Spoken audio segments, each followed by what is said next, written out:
Oko 300 igrača se javilo koji bi htjeli igrati za FC Croatia Fermoj na dvoranskom turniru u Križevcima koji počinje 12.12. Zbog velikog interesa smo odlučili prijaviti 2 ekipe.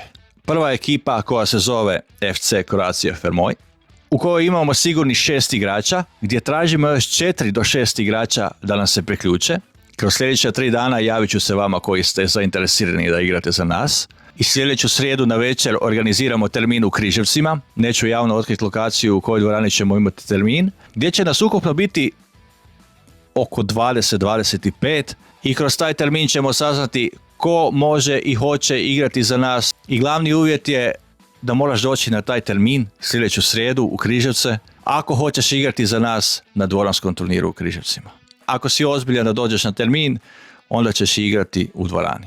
Za ekipu Croatia Fermoj, kako smo najavili, tu sam ja kao voditelj ekipe, tu će biti Ronč, tu će biti Fabio, nećemo dalje otkriti, druge ćete vidjeti nakon termina u Križevcima u srijedu, a za one koji neće moći igrati za Croatia Fermoj, našli smo alternativu. 2005. godine imali smo svoju lokalnu ekipu koja se zvala Gračina Boys. Ovo su dresovi iz tih godina. Kad smo mi harali, igrali malo nogometne turnire u Križevcima i okolici.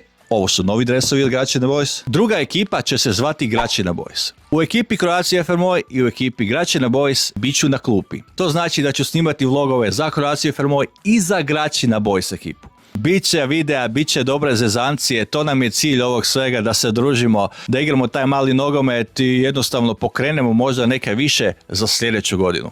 Kaj se tiče Croatia Fermoj, naravno, a možda i Gračina Boys sljedeće godine. Još jednom zahvala svima koji su se javili da bi igrali za nas. Puno to znači. Iz Bosne i Hercegovine, Srbije, Hrvatska, iz Njemačke su se javljali ljudi da bi došli igrati za nas. Stvarno, ludilo.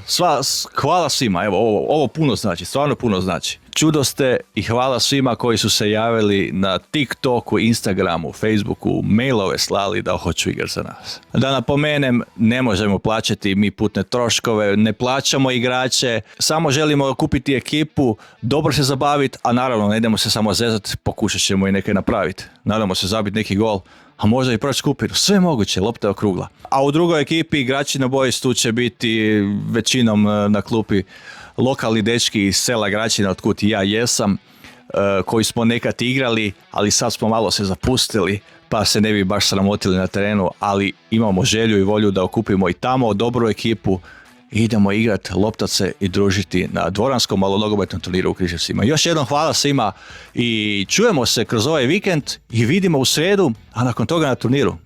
Pozdrav!